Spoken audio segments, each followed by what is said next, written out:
போற்றி கடம்பா போற்றி கதிர்வேலா போற்றி. மெல்ல மெல்ல உனது துன்பங்கள் எல்லாமே முடிவுக்கு வரப்போகிறது. உனது கஷ்டத்திலிருந்தும் நோயிலிருந்தும் விடுதலை கிடைக்கப் போகிறது.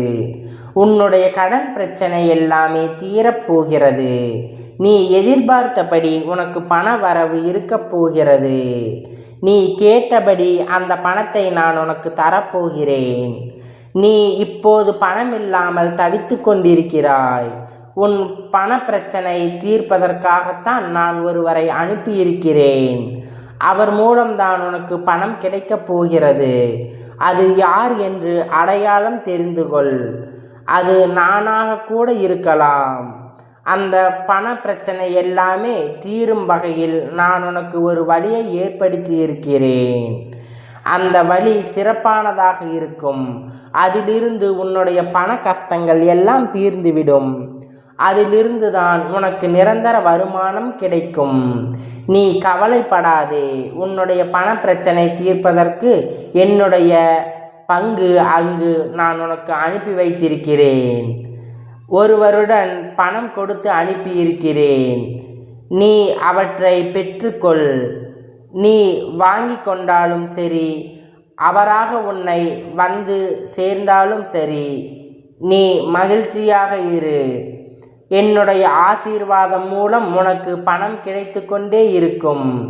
என்னுடைய கர்மாக்கள் எல்லாமே நீங்கள் பெற்று உங்கள் கடன் பிரச்சனைகள் எல்லாமே தீர்ந்து பணமழையில் நீ நனையப் போகிறாய்.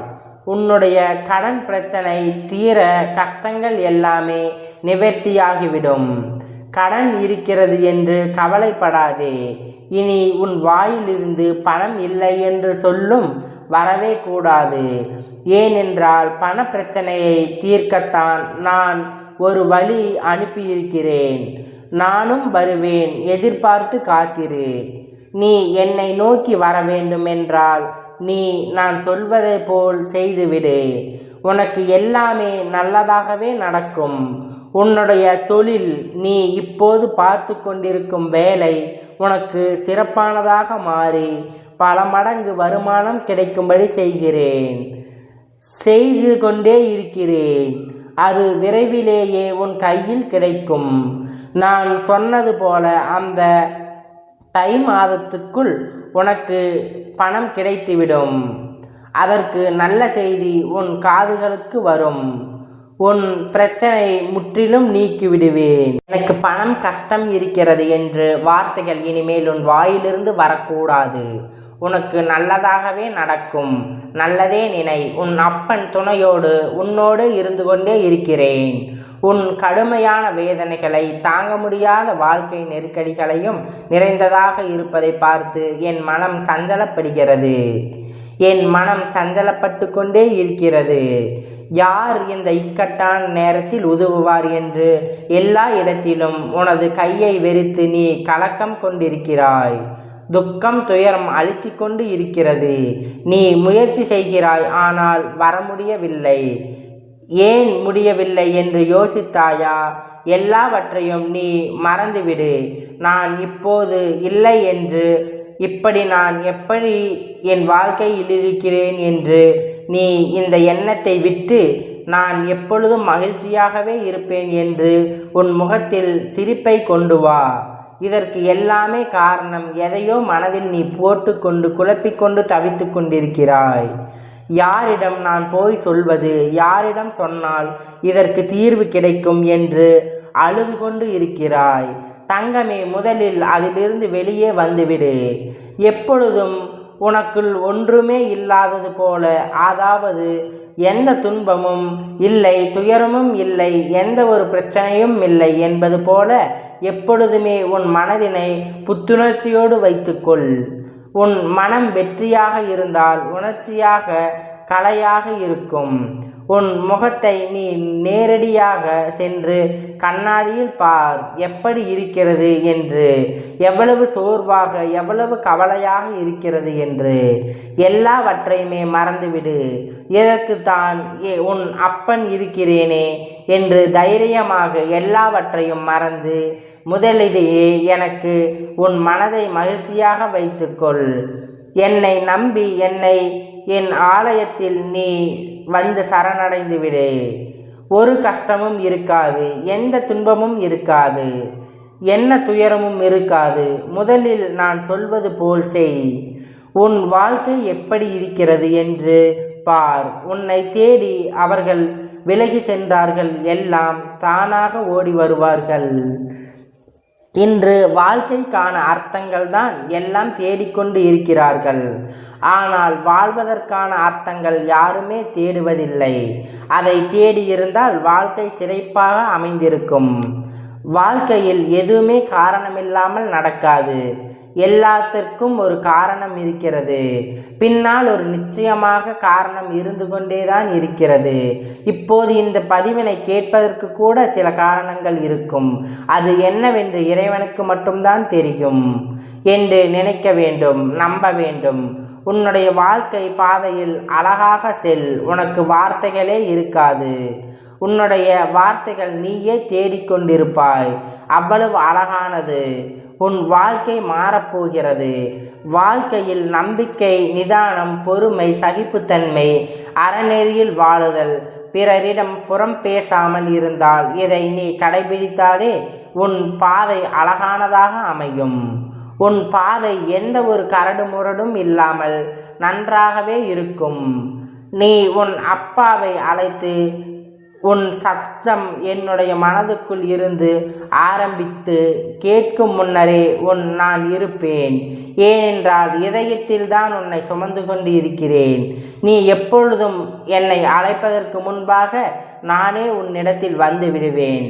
அப்பாவின் வாக்கு. நீ உன் வாழ்க்கையில் முன்னோக்கி மகிழ்ச்சியாக செல்லும் காலம் வந்துவிட்டது. நம்பிக்கையோடு நான் கூறுவதையெல்லாம் பின்பற்றி நீ எதையெல்லாம் நீ இழந்தாயோ அதைவிட அதிகமாக உன்னை வந்து சேரும். நான் நிச்சயமாகவே சேரும்படி செய்வேன். இது மிகவும் அவசரமான செய்தி. நீ சந்தோஷமான செய்தி. இதை நீ புறக்கணித்து விடாதே. இதற்கு ஒரு காரணம் இருக்கிறது. சந்தோஷ செய்தி என்கிறீர்களே, அப்படி என்ன சந்தோஷமான செய்தி என்றுதானே நீ கேட்கிறாய்? நீ கேட்டதை நினைத்ததை நான் தரப்போகிறேன். விரைவாகவே அது உன்னிடத்தில் கிடைக்கும்படி நான் செய்ய போகிறேன். நீ கேட்டது எல்லாமே உனக்கு கிடைக்கும். என்னிடம் வெகு நாட்களாக கேட்டுக்கொண்டு இருந்தாய். புத்தாண்டு அன்று என் ஆலயத்தில் வந்து என்னிடம் நீ ஒன்று கேட்டாய் அல்லவா? அது உனக்கு ஞாபகம் இருக்கிறதா? நான் அதனை தரப்போகிறேன். அதற்கான காலம் கனிந்து காய் பழுத்து பழுக்கும் நேரம் வந்துவிட்டது. அதனால் இப்போது நான் உனக்கு இந்த நல்ல செய்தியை சொல்வதற்காகத்தான் வந்திருக்கிறேன். விரைவாகவே நான் அதை உனக்கு கொடுத்து விடுவேன். வெகு நாட்கள் எல்லாம் காத்திருக்க வேண்டாம். இன்று 2-3 நாட்களிலேயே அது உனக்கு கிடைக்கும். நல்ல செய்தி கேட்பதாய் நீ வாழ்வோம், வளமுடனும் நல்ல வழி பிறக்கும். உங்களுக்கு சீக்கிரமாகவே உனக்கு நல்ல வழி பிறந்துவிடும். என்னை நீ முழுவதுமாக நம்பு. நீ வருவாய் என்று உனக்காக காத்து கொண்டே இருக்கிறேன். விரைவில் ஒரு முடிவுக்கு வரப்போகிறேன். எது என்கின்ற கேட்கிறாயா? உனது துரோகங்கள் எல்லாம் விரைவிலேயே ஒரு முடிவுக்கு வரப்போகிறது. தேவையில்லாத உன்னுடைய கண்களை நீ கலக்க வைத்து கொள்ளாதே. மகிழ்ச்சியாகவே இரு. எப்போதும் உன்னை நீ மகிழ்ச்சியாகவே வைத்துக்கொள். நான் இருக்கும்போது எதற்காகவும் நீ கலங்க வேண்டாம். என்னை மீறி எதுவும் நடக்கப் போவது இல்லை. உனக்கு அது நன்றாகவே தெரியும். எல்லாவற்றையும் மாற்றி படைப்பது நான் தான் என்று உனக்கு தெரியும். அப்படி இருக்கும்போது எதற்கு உன்னை நான் தேர்ந்தெடுத்து நான் வசிக்கும் இடத்தில் நான் உன்னை வரவழைத்தேன்? ஞாபகம் இருக்கிறதா? எப்படிப்பட்ட சூழ்நிலையிலும் என்னை வந்து சாய்ந்து இருக்கிறாய் என்று உனக்கு ஞாபகம் இருக்கிறதா? நீ கலங்காதே. என்னுடைய வாக்கு என்றும் பொய்யாகாது என்பதை நீ நம்ப வேண்டும். எந்த சூழ்நிலையிலும் உன்னை நான் கைவிட மாட்டேன் என்று நீ நம்ப வேண்டும். நம்பிக்கையோடு நீ எப்பொழுதும் இரு. உன் அப்பன் உன்னை பார்த்து கொள்வான் என்று நீ நம்பிக்கையோடு காத்திரு. எல்லாவற்றையும் நானே தருகிறேன். அப்படி இல்லை என்றால் நீ வேண்டியதை எடுத்துக்கொள்.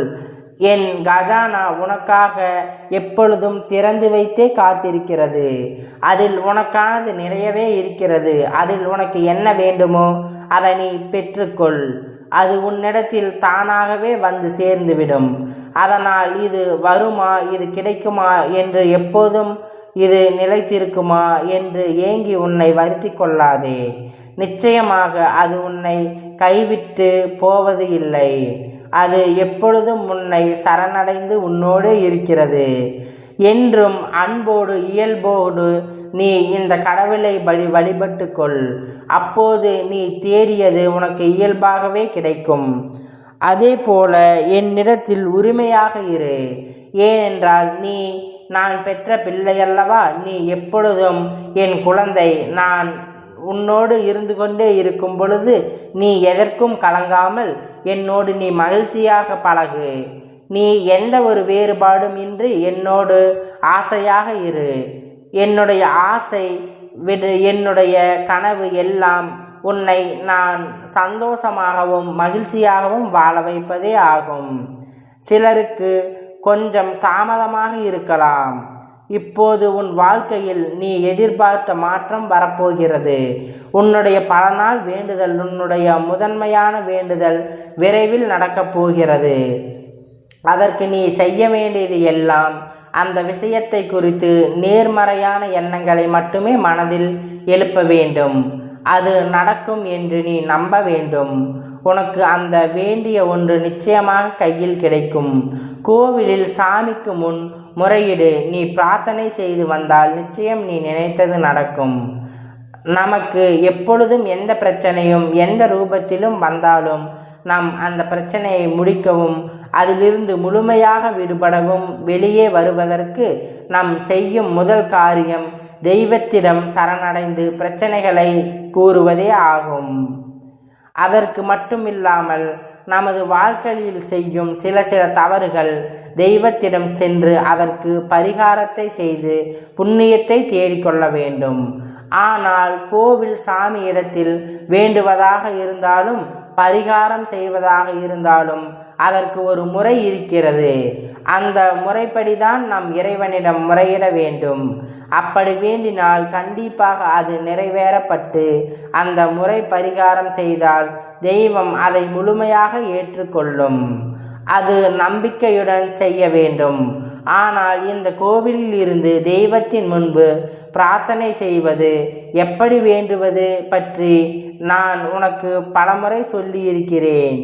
எப்பொழுதும் நீ என்னிடத்தில் மண்டியிட்டு உன்னை சரணடைந்து உன் மனதோடு உன் முழு மனதை என்னிடத்தில் ஒப்புவித்து நீ என்னை வணங்கினால் அது உனக்கு எப்பொழுதும் நடந்தே தீரும்.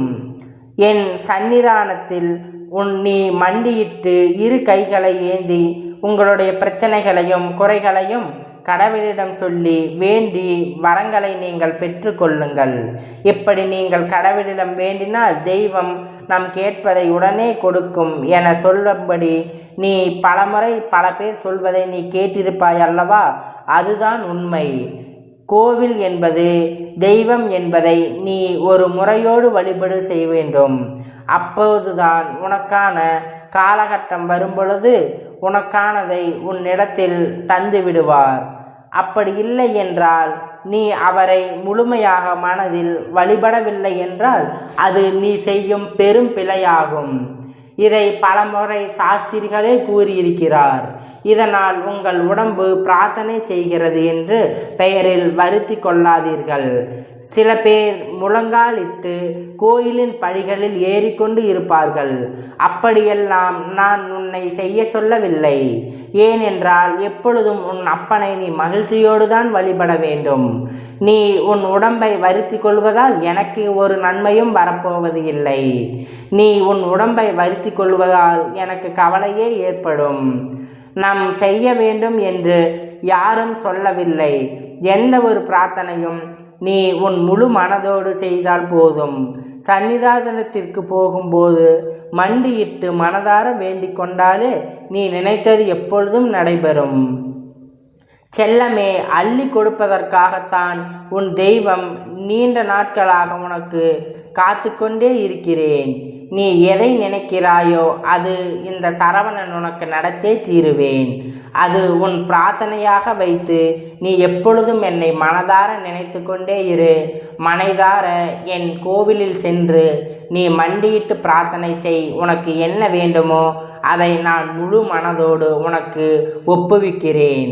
இது இந்த முருகனின் பெரிய உகந்த வாக்காகும். இதை நீ செய்தாக வேண்டும். அப்போது உனக்கு நீ கேட்டதே கிடைக்கும். ஓம் சரவண பவா. ஓம் சரவண பவா. ஓம் சரவண பவா.